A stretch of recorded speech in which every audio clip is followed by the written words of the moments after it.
Shalom Bapak Ibu yang dikasihi Tuhan, selamat datang di ibadah online GBI PPL tanggal 7 Juni 2020. Salam sehat selalu dan Tuhan Yesus memberkati. Sebelum kita masuk di dalam ibadah online, izinkan saya memberikan beberapa pengumuman. Yang pertama adalah program PPL Care and Share, di mana di dalam program ini ditujukan dari jemaat dan untuk jemaat. Melalui program ini kami pihak gereja mempromosikan usaha dari Bapak Ibu berupa makanan, barang, dan jasa. Nah, untuk informasi lebih lanjut, Bapak Ibu bisa hubungi ketua PK masing-masing. Yang kedua adalah prayer request atau permohonan doa. Jadi bagi Bapak Ibu yang membutuhkan dukungan doa, Bapak Ibu bisa mengisi form di kolom deskripsi yang ada atau menghubungi nomor WA yang ada di bawah ini. Dan dalam 1 minggu ini kami sudah menerima beberapa permohonan doa. Untuk itu saudara yang dikasihi Tuhan, saya mengundang kita semua bangkit berdiri dan kita mau berdoa buat mereka semua yang mengalami masalah baik di dalam pekerjaan, masalah ekonomi, usaha, kesehatan maupun di dalam rumah tangga mereka. Mari kita berdoa, kita angkat tangan buat mereka. Bapa, di dalam nama Tuhan Yesus Kristus, kami mau berdoa dan menopang bagi jemaat yang sedang mengalami masalah, baik di dalam pekerjaan, baik di dalam usaha, baik di dalam bisnis maupun perekonomian mereka hari-hari ini yang diakibatkan oleh wabah pandemi corona ini. Tuhan, kami menopang pekerjaan mereka, kami menopang usaha mereka, kami menopang bisnis mereka, kami menopang perekonomian mereka. Kiranya Bapa memberikan berkat buat mereka hari-hari ini di dalam nama Tuhan Yesus Kristus. Dan kami berdoa bagi mereka yang kehilangan pekerjaan, bagi mereka yang kehilangan usaha, bagi mereka yang kehilangan bisnis hari-hari ini. Kami berdoa setelah wabah ini selesai, kami berdoa mereka akan mendapatkan pekerjaan yang baru, bisnis yang baru, usaha yang baru, yang lebih baik dari hari ini di dalam nama Tuhan Yesus Kristus. Dan kami berdoa bagi jemaat yang mengalami masalah di perekonomian, Tuhan kiranya membukakan pintu-pintu berkat buat mereka di dalam nama Tuhan Yesus Kristus. Kami juga berdoa bagi jemaat yang mengalami masalah di dalam kesehatan tubuh mereka. Tuhan, jamah tubuh mereka, sembuhkan mereka di dalam nama Tuhan Yesus Kristus. Kalau dulu Tuhan bisa menyembuhkan, hari ini pun Tuhan tetap bisa menyembuhkan di dalam nama Yesus. Khusus kami berdoa buat mereka yang mengalami sakit di kaki mereka, kiranya Tuhan menjamah setiap kaki mereka di dalam nama Tuhan Yesus Kristus. Segala sakit penyakit yang ada di kaki mereka kami hancurkan kuasanya dalam nama Tuhan Yesus Kristus. Kami juga berdoa bagi jemaat yang memiliki benjolan di dada. Kami berdoa dalam nama Tuhan Yesus, segala benjolan yang ada di dada itu kami patahkan kuasanya, kami hancurkan di dalam nama Tuhan Yesus Kristus. Kami juga berdoa bagi jemaat yang mengalami stroke hari-hari ini. Tuhan jamah mereka, Tuhan sembuhkan mereka, Tuhan kuatkan mereka di dalam nama Tuhan Yesus Kristus. Kami percaya oleh bilur-bilur-Mu kami sudah disembuhkan di dalam nama Tuhan Yesus Kristus.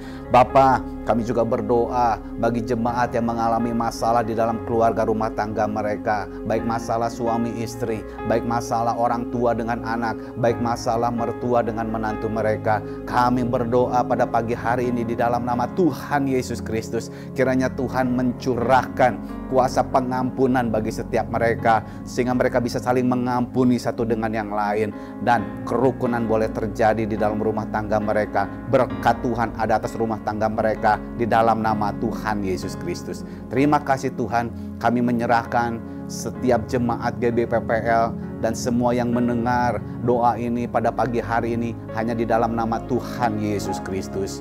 Dan saat ini kami mau masuk di dalam ibadah. Tuhan berkati pembicara yang akan menyampaikan isi hatimu pada pagi hari ini. Urapi setiap firman Tuhan yang disampaikan. Kami percaya firman Tuhan itu akan memberikan kekuatan kepada kami. Firman Tuhan akan memberikan jawaban doa bagi kami di dalam nama Tuhan Yesus Kristus. Sekalipun kami ada di rumah kami masing-masing, tetapi kami percaya dengan iman kami terima, kami dengar setiap firman-Mu ini Tuhan. Dan kami percaya firman yang kami dengar akan menguatkan setiap kami. Terima kasih Tuhan Yesus, di dalam nama-Mu kami berdoa dan mengucap syukur. Haleluya. Amin.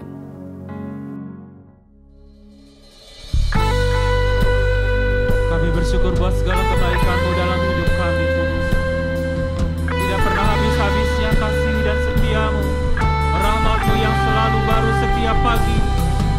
Terima kasih Kau luar biasa dalam hidup kami.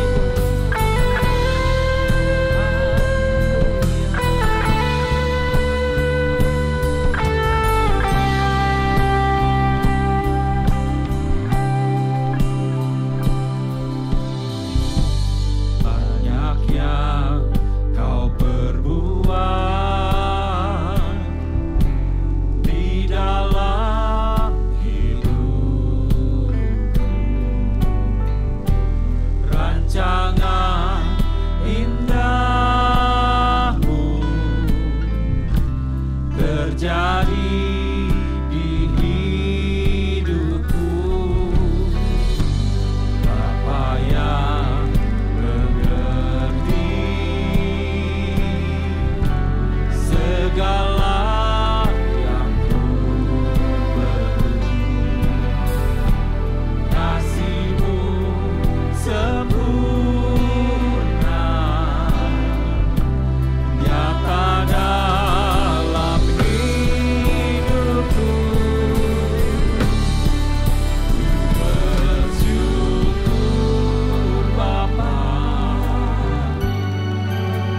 bersyukur Tuhan, buat kasih setia-Mu di dalam hidupku. Ku bersyukur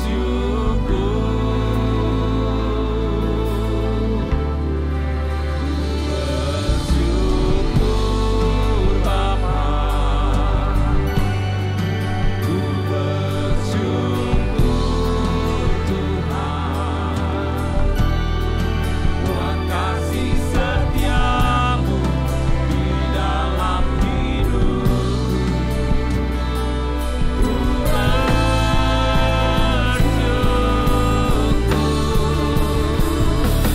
Tuhan. Beri tepuk tangan yang terbaik. Kami bersyukur buat segala sesuatu yang terbaik yang Tuhan berikan. Haleluya.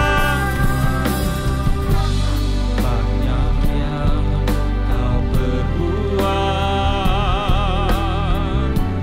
di dalam hidup. Rancangan indahmu terjadi di hidupku. Bapa yang mengerti. Amin. Segala yang ku perlu. Kasih-Mu sempurna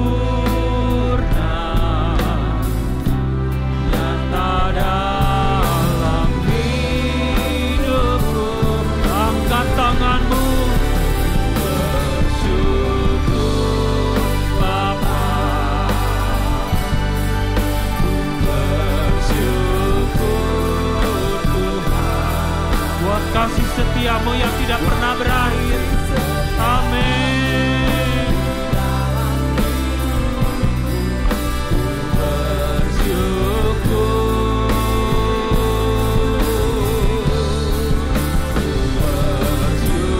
Bersyukur Bapa,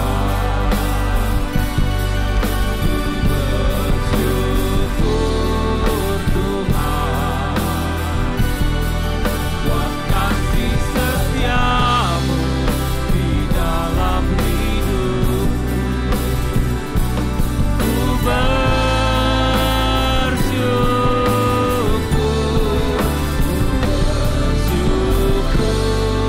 Bapa,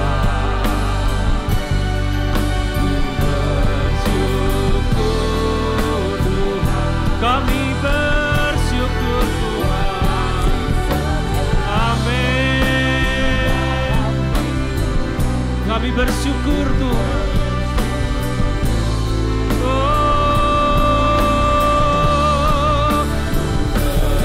Bersyukur Bapa, bersyukur Tuhan, buat kasih setia-Mu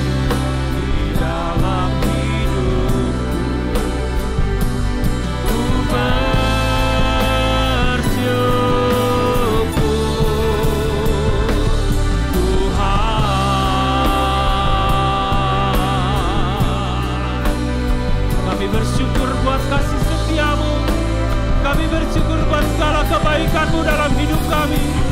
Pemeliharaan-Mu sempurna dalam hidup kami Tuhan. Engkau yang terutama dalam hidup kami. Engkau cinta pertama kami dalam hidup kami. Haleluya.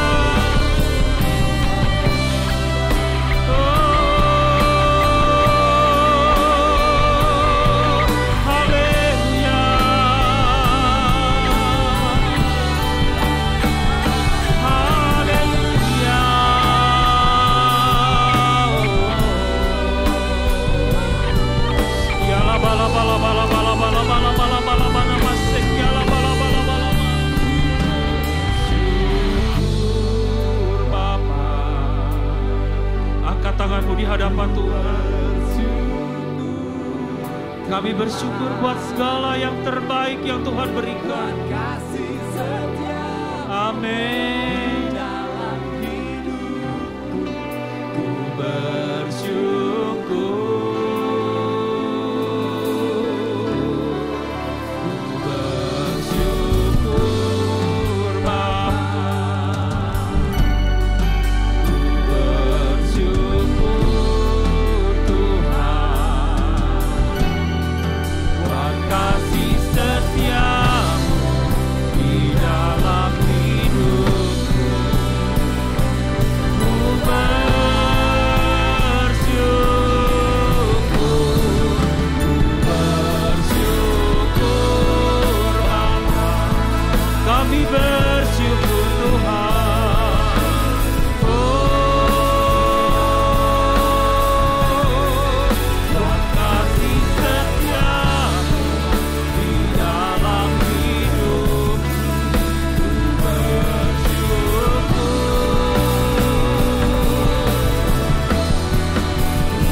Tepuk tangan yang meriah buat Allah kita yang hidup.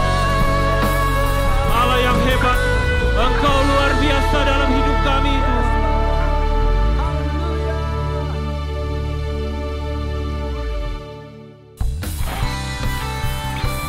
Semua yang diberkati Tuhan, saya mengundang saudara untuk bangkit berdiri bersama-sama. Kita akan pujian Aku Diberkati, sebab Tuhan sudah memberkati kehidupan kita. Haleluya, haleluya.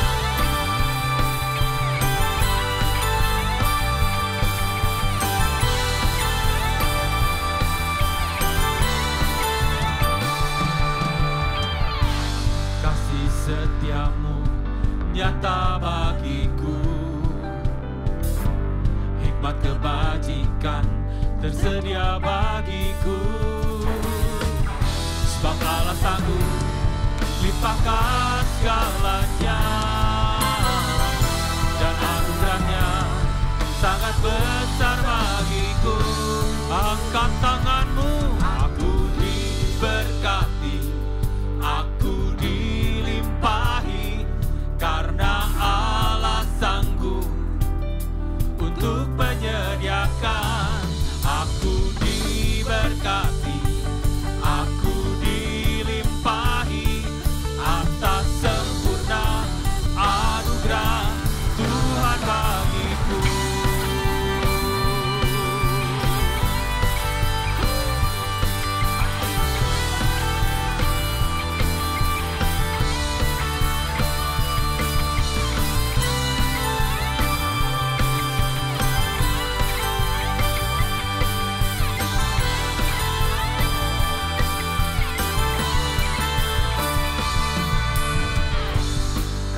setiamu nyata bagiku.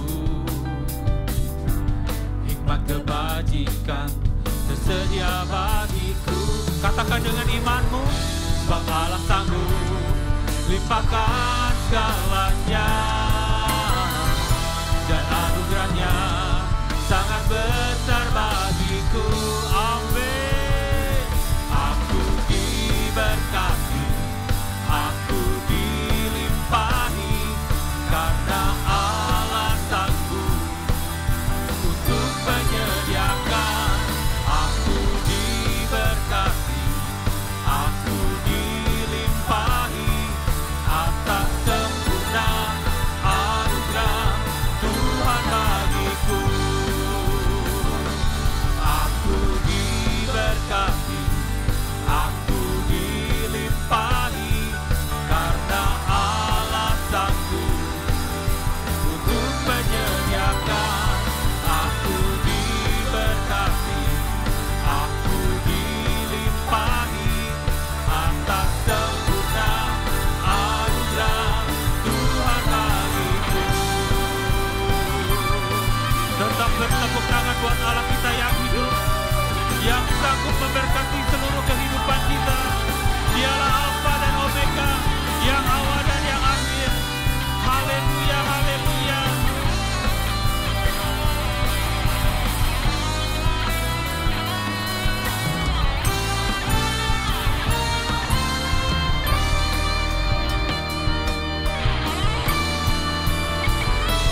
Aku diberkati, aku dilimpahi, karena Allah sanggup untuk apa? Amin. Aku dilimpahi atas sempurna anugerah Tuhan bagiku. Aku diberkati, aku dilimpahi, karena Allah sanggup untuk menyediakan. Aku diberkati, aku dilimpahi atas sempurna anugerah Tuhan bagiku. Engkau Allah yang memberkati kehidupan kami, Tuhan. Kami bangga punya Allah seperti Engkau, Allah yang dahsyat dan luar biasa. Haleluya.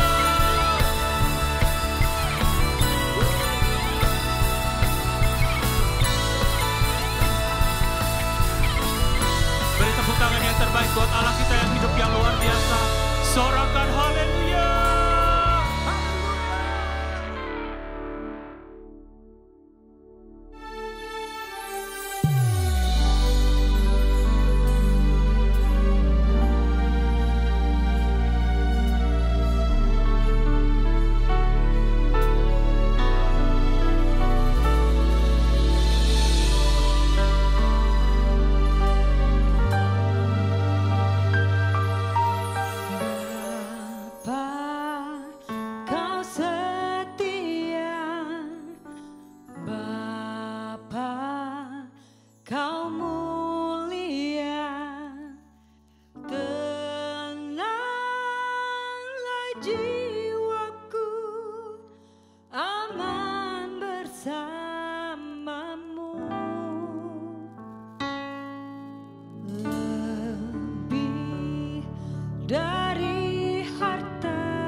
Kau menyediakan yang ku perlu. Kau setia, Kau mulia, Bapa, Kau setia. Kasih setiamu lebih dari hidup kami. Bahkan segala kebaikanmu boleh kami rasakan di dalam seluruh kehidupan kami. Kau Allah kami yang setia, Kau Allah kami yang baik.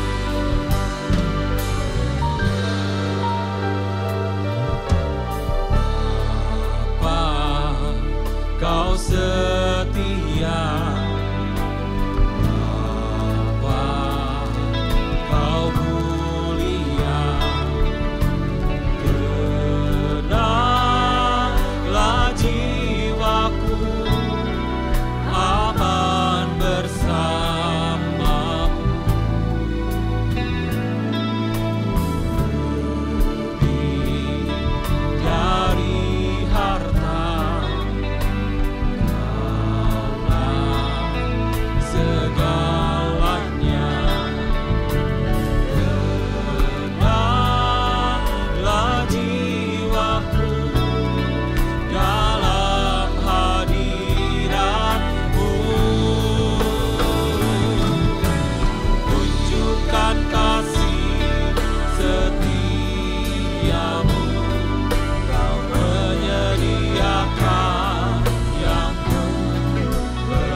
Terima kasih Tuhan untuk kasih setia-Mu yang tidak pernah berubah dahulu, sekarang, sampai selama-lamanya.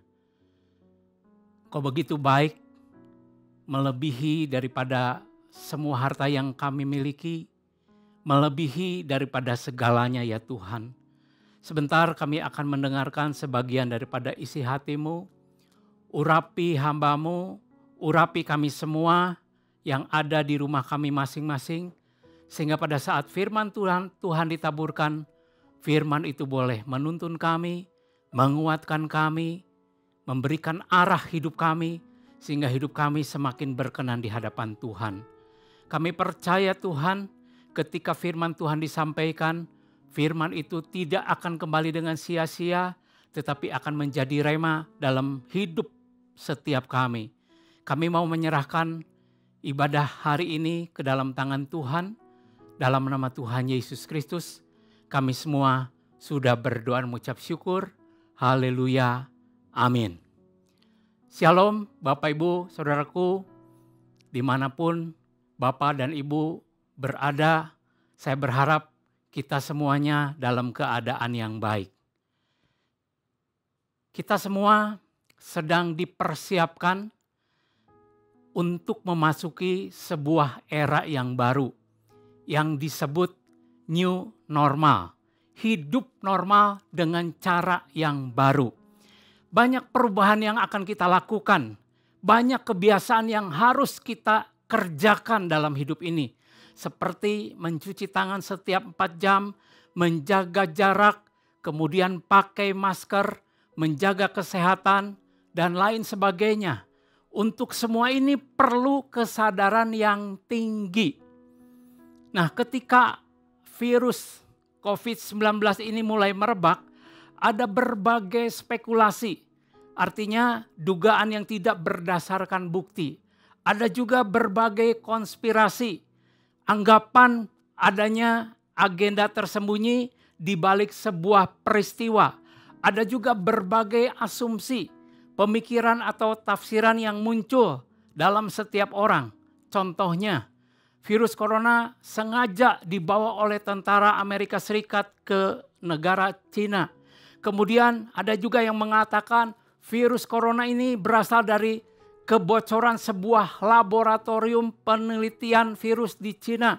Ada juga yang mengatakan bahwa virus ini berasal dari binatang kelelawar karena orang Wuhan suka makan daging kelelawar. Ada juga yang mengatakan bahwa virus corona ini adalah alat antikristus, di mana golongan Illuminati atau Freemason sedang mempersiapkan langkah awal untuk menciptakan tatanan satu mata uang di dalam dunia ini dan satu agama baru. Ada juga yang mengatakan itu semuanya adalah seleksi alamiah karena kasus pandemik juga pernah terjadi tahun 1720, tahun 1820, dan tahun 1918. Berarti ada siklus 100 tahunan. Nah, Bapak, Ibu, dan Saudaraku semuanya, mana yang benar? Sampai sekarang tidak ada seorang pun yang tahu. Kita semua tidak tahu. Kita semua tidak mengerti kenapa peristiwa ini harus terjadi. Namun sebagai orang percaya, kita dapat menarik kesimpulan bahwa segala sesuatu yang terjadi di dunia ini ada dalam kendali Allah. Artinya hanya Tuhan yang Maha Tahu. Dengan demikian manusia tidak dapat berbuat apa-apa dan manusia itu sangat terbatas. Dampak yang diakibatkan oleh virus ini memang sangat luar biasa sekali. Semua aspek hidup manusia, entah itu industri, perdagangan, ekonomi, keuangan, gaya hidup, semua menjangkau manusia dari semua kalangan. Tidak pandang bangsa, tidak pandang kedudukan, tidak pandang agama, dan lain sebagainya. Dan ini bersifat global. Selama ini tidak ada satupun sebuah peristiwa yang mengakibatkan semua agama di seluruh dunia tidak dapat beribadah di tempat mereka biasa beribadah.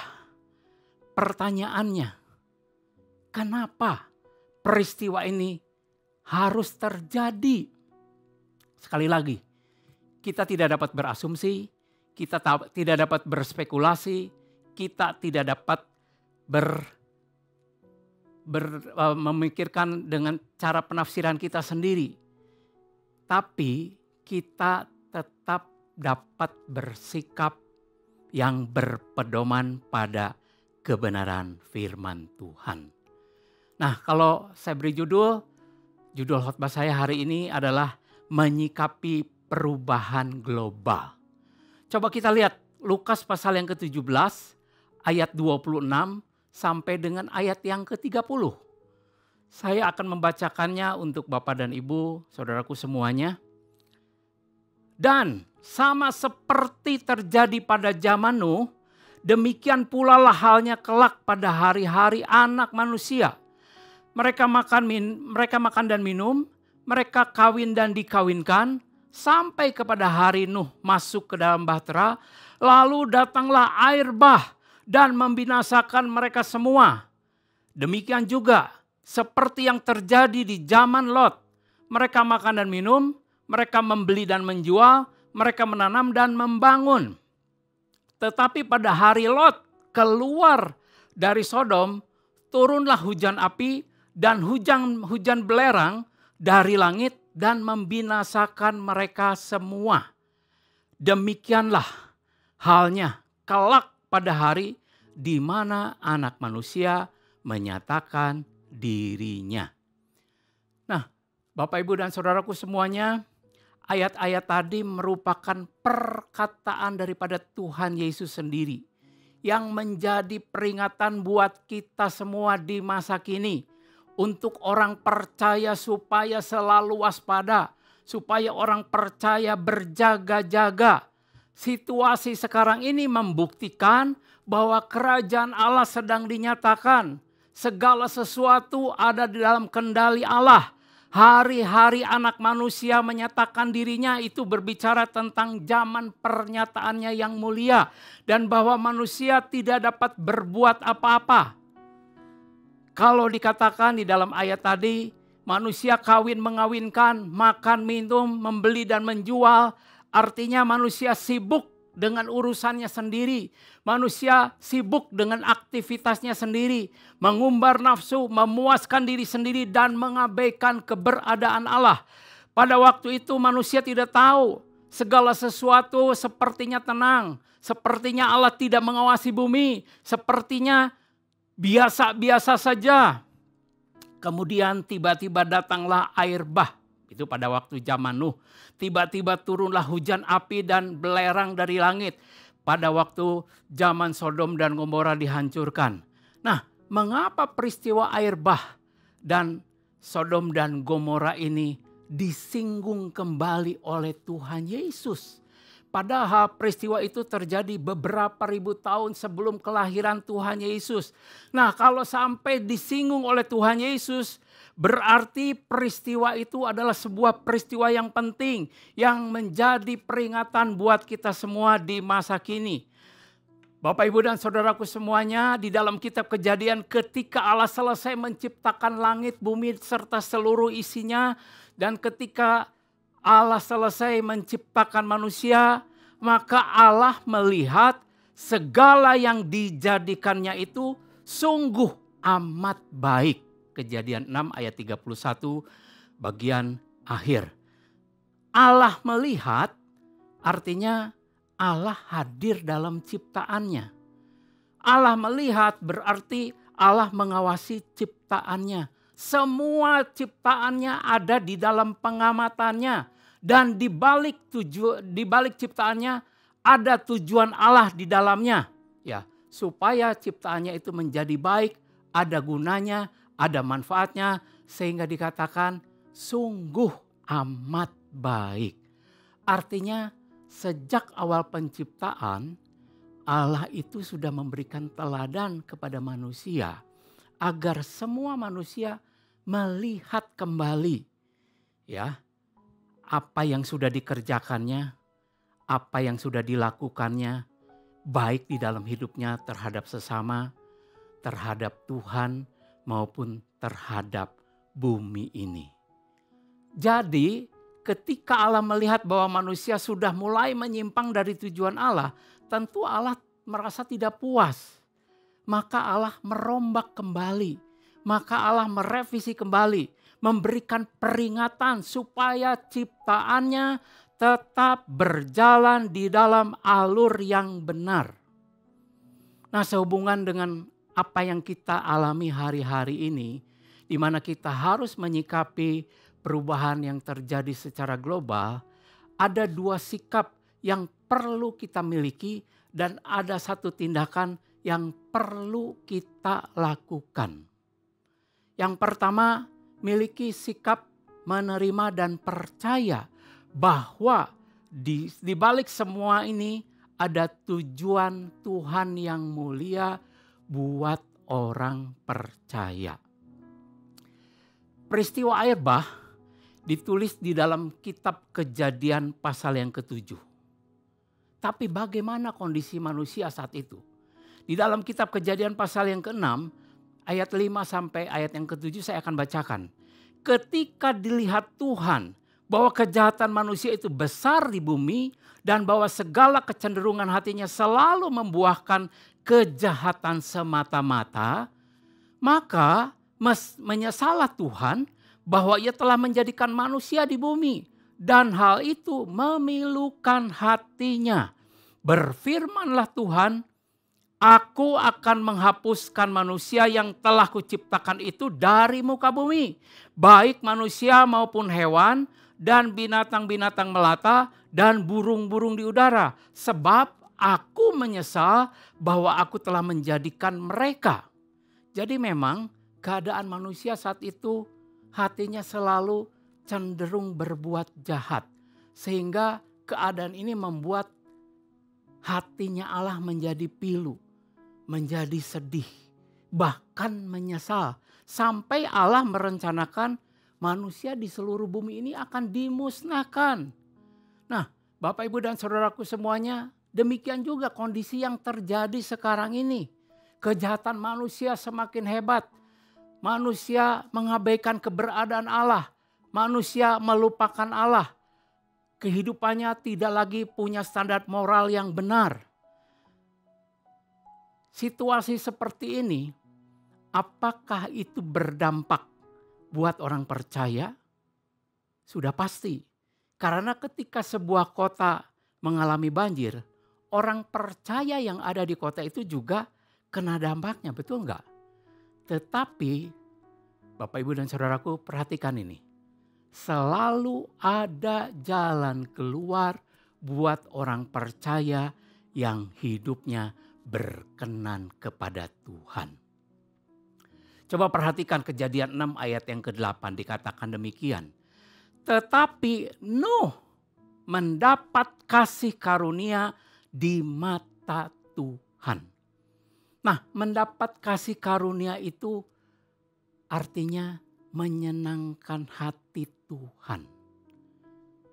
Nuh hidupnya memuaskan Tuhan. Akibatnya Nuh mengalami pembedaan. Nuh mengalami pengecualian. Nuh diistimewakan oleh Allah. Pertanyaannya, kenapa Nuh mendapatkan kasih karunia? Ternyata Nuh adalah orang yang benar. Nuh adalah orang yang tidak bercacat celak di dalam hidupnya pada zamannya. Nuh adalah orang yang bergaul dengan Tuhan. Jadi kalau kita punya kondisi yang sama seperti Nuh, kita menjadi orang benar, hidup kita benar di hadapan Tuhan, kita bergaul intim dengan Tuhan. Saya percaya Bapak, Ibu, dan saudaraku semuanya akan mendapat kasih karunia daripada Tuhan. Coba kita periksa hidup kita. Apakah kita terus berjuang? Apakah kita terus berusaha untuk menyenangkan Tuhan dalam hidup ini? Apakah kita terus berusaha untuk memuaskan hati Tuhan dalam hidup ini. Surat Ibrani pasal 11 ayat yang ke-7 dikatakan demikian. Karena iman, maka Nuh dengan petunjuk Allah tentang sesuatu yang belum kelihatan, dengan taat mempersiapkan bahtera untuk menyelamatkan keluarganya. Dan karena iman itu, ia menghukum dunia. Dan ia ditentukan untuk menerima kebenaran sesuai dengan imannya. Jadi Nuh itu menerima petunjuk daripada Tuhan untuk segala sesuatu yang belum dilihatnya. Itu terjadi karena hidupnya diisi dengan ketaatan. Karena hidupnya diisi dengan iman yang teguh. Demikian juga Bapak, Ibu, dan Saudaraku, hari-hari ini kita harus mengisi hidup ini dengan iman yang teguh, dengan ketaatan akan firman Tuhan. Itulah sikap pertama yang harus kita miliki ketika kita menghadapi perubahan global ini. Terima, percaya bahwa di balik semua yang terjadi ada tujuan yang mulia dari Allah. Nah, yang kedua, saya ingin menyampaikan ketika kita menyikapi perubahan yang global ini, ada sikap yang perlu kita miliki, yaitu mengisi hidup dengan bertanggung jawab. Tantangan yang kita hadapi, goncangan yang sedang terjadi sekarang ini, tidak dirancang Allah untuk menghancurkan bumi, atau merusak bumi, atau melenyapkan manusia. Kenapa? Kita belajar dari peristiwa air bah. Sesudah air bah lewat, Allah mengadakan perjanjian dengan Nuh bahwa Allah tidak akan menghancurkan bumi dengan air bah lagi. Itu ada di dalam Kejadian 9 ayat 11. Tapi lewat peristiwa ini sesungguhnya kita harus menangkap tujuan Allah di dalamnya. Orang percaya sekarang ini harus mengisi hidupnya dengan lebih bertanggung jawab. Orang percaya sekarang ini dalam hidupnya harus mempraktekkan kasih kepada sesama. Orang percaya sekarang ini hidupnya harus tertib dan dapat menahan diri.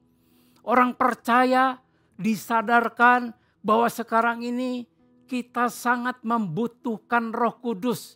Harus hidup dipimpin oleh Roh Kudus. 2 Timotius pasal yang ke-1 ayat yang ke-7 dikatakan begini. Sebab Allah memberikan kepada kita bukan roh ketakutan, melainkan roh yang membangkitkan kekuatan, kasih, dan ketertiban.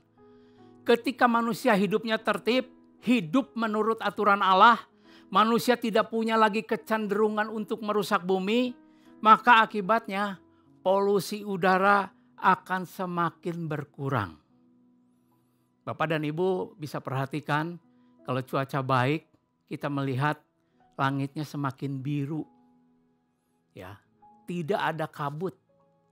Kalau saudara melihat kota Bandung dari tempat yang cukup tinggi, kelihatan sekali bahwa Bandung itu begitu bersih. Ketika manusia hidupnya tertib, lapisan ozon yang mencegah sinar ultraviolet yang berbahaya masuk ke dalam bumi itu makin bertambah. Demikian juga pemanasan global itu semakin berkurang. Anomali atau penyimpangan cuaca semakin kecil. Sebaliknya, ketika manusia hidupnya tidak lagi mengikuti aturan Allah, di dalam memelihara lingkungannya, di dalam bertanggung jawab terhadap bumi dan sesamanya, maka berbagai penyakit baru muncul. Saya jadi ingat ketika saya masih kecil, yang namanya flu itu disebut selesma atau influenza. Semuanya akan sembuh sendiri. Ya, ketika kita hidup baik, beristirahat. Nah, sekarang ada yang namanya flu Hongkong. Ada yang namanya flu burung, flu tulang. ada yang namanya virus SARS, ya, Ebola, MERS dan sebagainya. Dan terakhir ini adalah virus corona, sebuah virus yang baru. Saya percaya dengan ketertiban dan kedisiplinan kita dapat mengatasi keadaan yang akan dan sedang kita alami. Artinya kita harus mengisi hidup ini dengan bertanggung jawab. Buktinya, saudara, kita bisa melihat negara-negara yang ketat menerapkan disiplin, mereka bisa mengatasi keadaan dengan cepat. Itu di Cina, ya, di Korea, di Vietnam, ya. Jadi ketertiban itu tidak terlepas daripada kedisiplinan. Dan kedisiplinan itu tidak terlepas daripada kesadaran diri yang tinggi.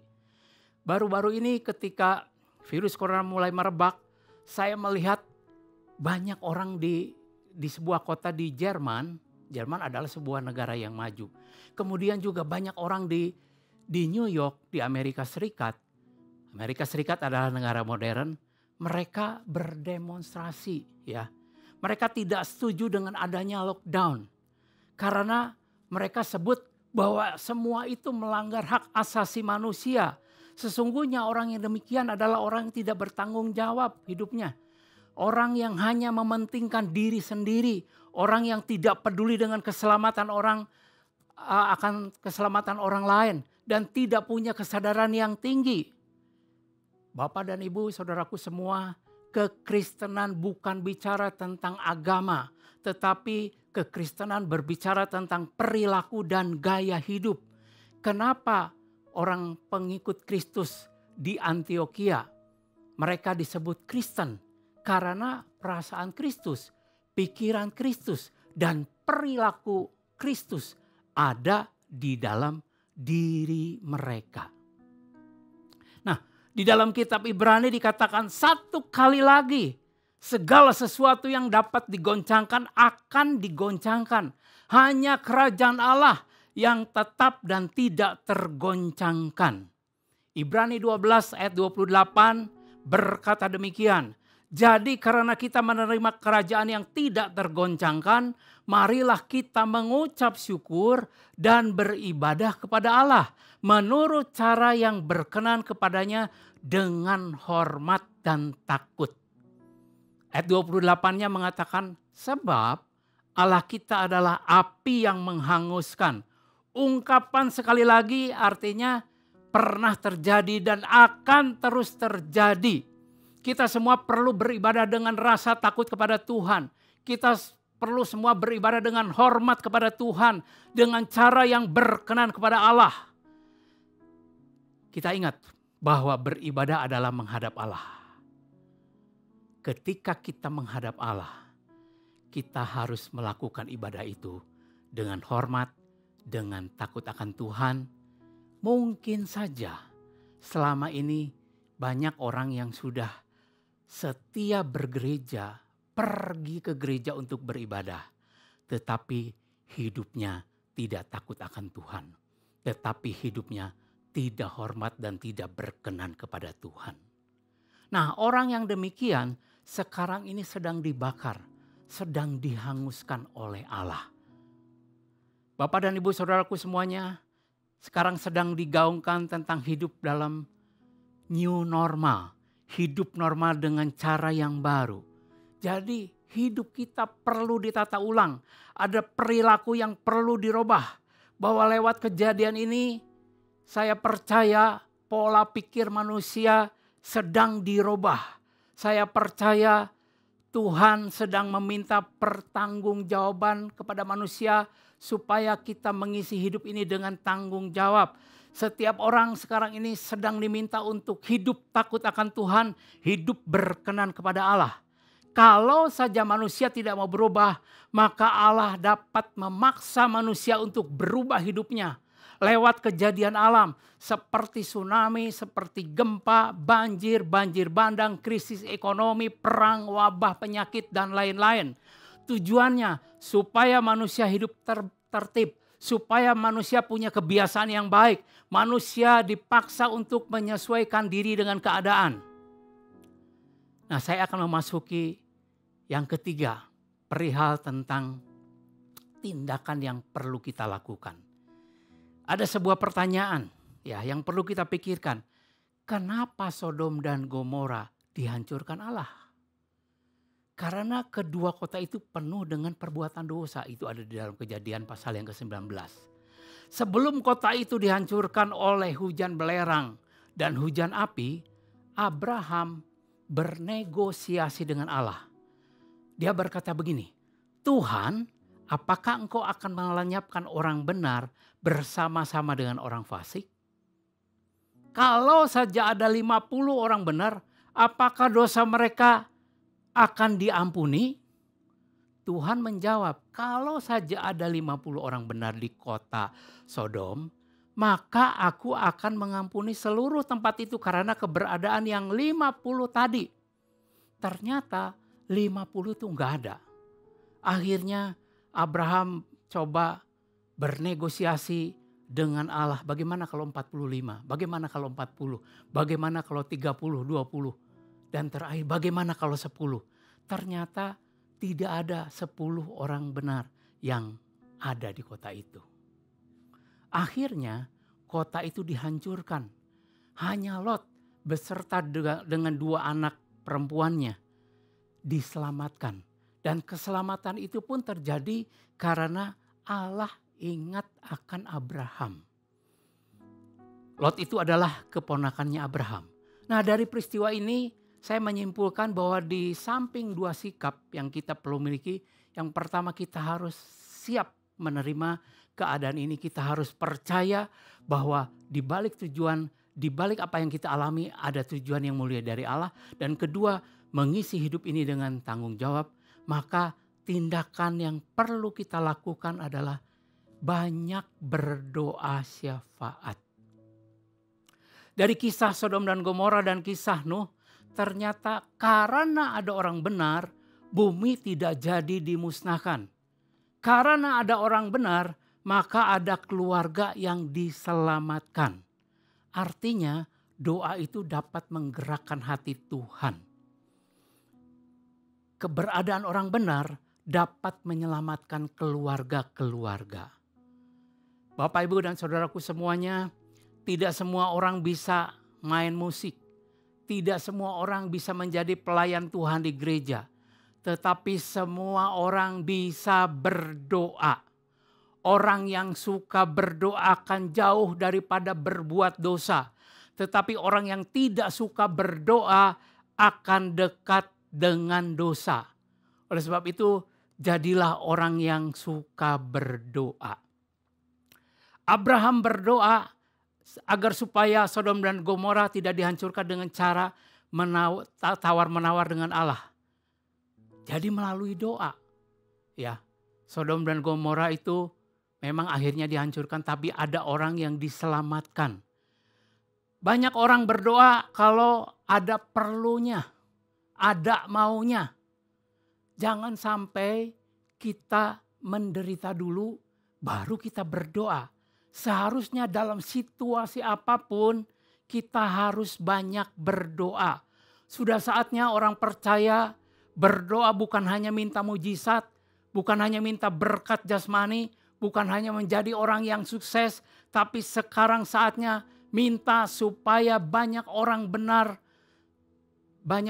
ditambahkan di muka bumi ini.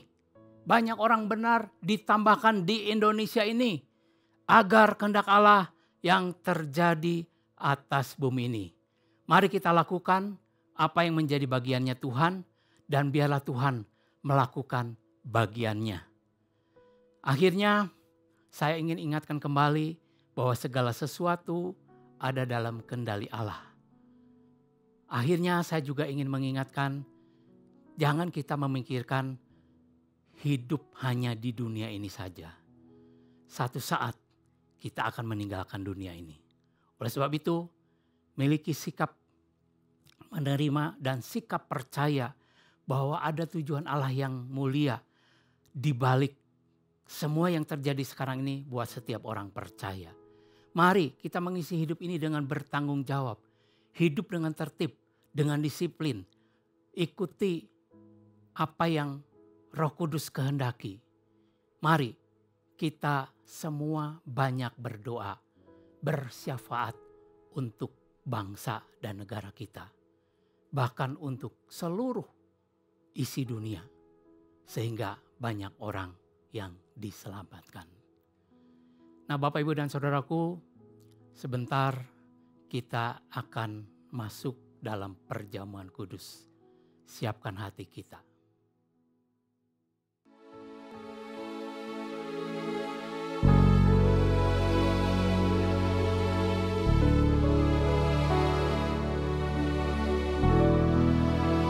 Sungguh besar pengorbananmu bagiku, terlalu dalam untuk dimengerti.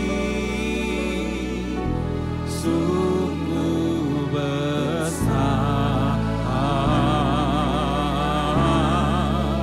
sungguh indah yang kau pikirkan tentangku, tak terselami bagiku. Oh, sungguh indah, sungguh besar pengorbananmu bagiku, terlalu dalam untuk dimengerti. Sungguh besar, sungguh indah yang kau pikirkan tentangku, tak terselami bagiku. Sungguh indah, sungguh indah, sungguh indah.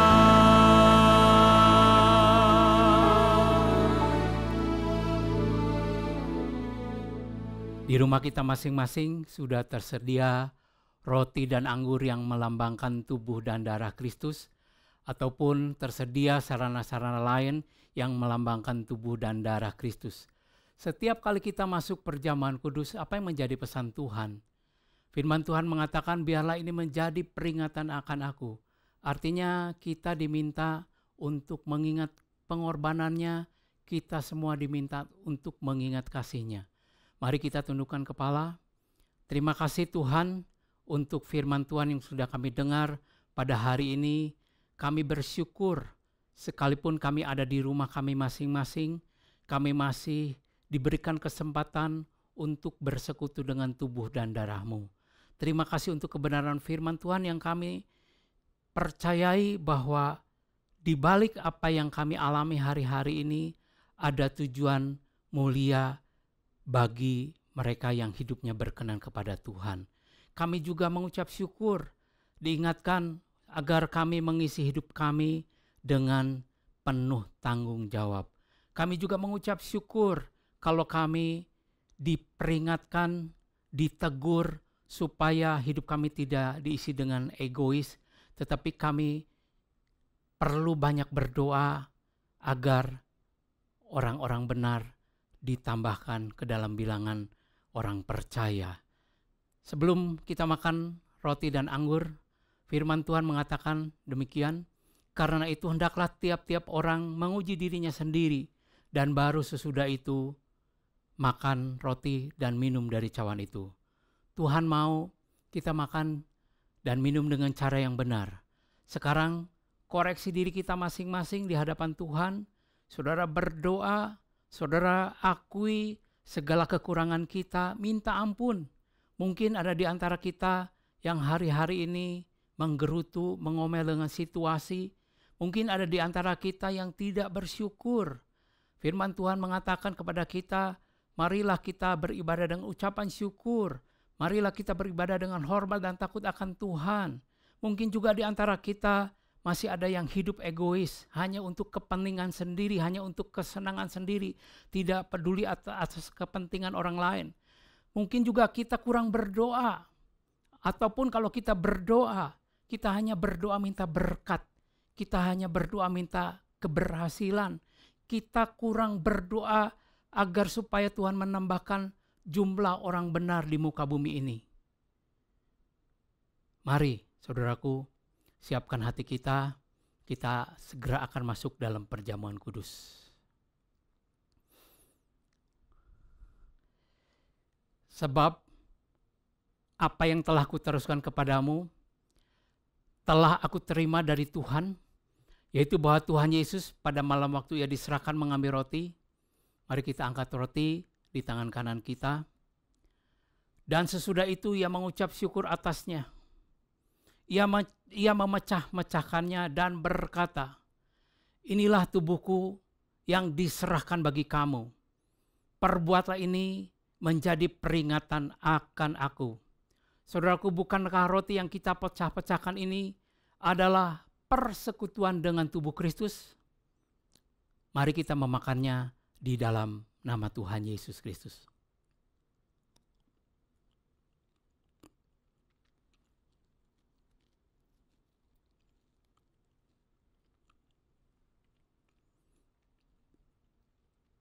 Kita angkat cawan di tangan kanan kita. Demikian juga ia mengambil cawan sesudah makan, lalu berkata, cawan ini adalah perjanjian baru yang dimeteraikan oleh darahku. Perbuatlah ini setiap kali kamu meminumnya menjadi peringatan akan aku. Saudaraku, bukankah cawan pengucapan syukur yang atasnya kita ucapkan syukur adalah persekutuan dengan darah Kristus? Mari kita meminumnya di dalam nama Tuhan Yesus Kristus.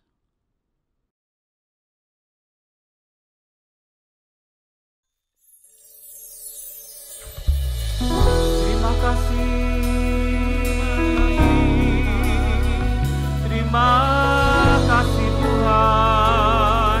Haleluya. Terima kasih.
Tiada hentinya mulut kami mengucap syukur kepadamu Tuhan, untuk segala kasih setiamu, untuk segala kebaikanmu Tuhan. Kami masih diberikan kesempatan sampai pada hari ini bersekutu dengan tubuh dan darahmu. Kami percaya lewat persekutuan dengan tubuh dan darahmu, kami diberikan kemampuan oleh Roh Kudus untuk melakukan kebenaran firman Tuhan. Terima kasih Tuhan Yesus, untuk segala campur tangan-Mu di dalam hidup setiap kami. Kami terus akan mengucap syukur apapun yang terjadi, karena kami tahu di balik semua apa yang kami alami, Kau punya tujuan yang mulia atas setiap kami. Tuhan Yesus, hamba-Mu berdoa untuk semua jemaat yang mendengarkan firman hari ini, biarlah Engkau memberkati mereka, biarlah Engkau memelihara mereka, biarlah Engkau melindungi mereka, biarlah Engkau menjagai mereka ya Tuhan. Kami percaya ketika kami menjadi orang benar yang mengisi hidupnya dengan pertobatan, kami selalu mendapat kasih karunia daripada Allah sendiri. Terima kasih Tuhan Yesus untuk hari ini. Kami juga berdoa bagi bangsa dan negara kami. Kami tetap percaya Indonesia ada di dalam hatimu, Indonesia ada di dalam rencanamu, Indonesia ada di dalam pandanganmu ya Tuhan. Kami berdoa untuk presiden kami, Bapak Jokowi, kami berdoa untuk wakil presiden kami, Bapak Ma'ruf Amin Tuhan. Biarlah hikmat Tuhan boleh menyertai mereka. Biarlah segala apa yang diputuskan semuanya berasal daripada Tuhan sendiri. Biarlah hikmat Tuhan boleh turun atas mereka untuk mengatur negeri yang begitu luas, negeri yang begitu banyak penduduknya. Dan kami percaya Tuhan, lewat semua itu kami juga memiliki iman bahwa pada saatnya setiap orang akan bertelut, setiap orang akan mengaku bahwa Yesus adalah Tuhan. Kami mengucap syukur untuk semuanya ini Tuhan. Kami terus berdoa Tuhan bagi gereja ini juga. Kami percaya gereja ini juga ada di dalam lindungan Tuhan. Gereja ini selalu ada di dalam tuntunan Tuhan. Kami berdoa Tuhan untuk semua gereja-gereja di dunia ini Tuhan. Biarlah mereka beribadah dengan takut, hormat, dan berkenan kepada Allah. Hidup mereka berubah, hidup mereka boleh memuliakan Tuhan. Terima kasih hari ini yang lemah dikuatkan, yang miskin diperkaya, yang sakit disembuhkan, dan lewat itu nama Tuhan Yesus dipermuliakan. Mari kita siapkan hati kita dan kita angkat tangan kita untuk menerima berkat Tuhan. Kekasih-kekasih Kristus, terimalah dengan iman berkat sukacita, damai sejahtera yang berlimpah-limpah dari Allah Bapa kita, melalui kasih-Nya yang sempurna Tuhan kita Yesus Kristus, dan persekutuan yang manis dengan Roh Kudus, menyertai kita semua, mulai saat ini sampai Maranatha, bahkan sampai selama-lamanya. Yang sudah menerimanya, sama-sama kita katakan, amin. Selamat pagi, Tuhan memberkati.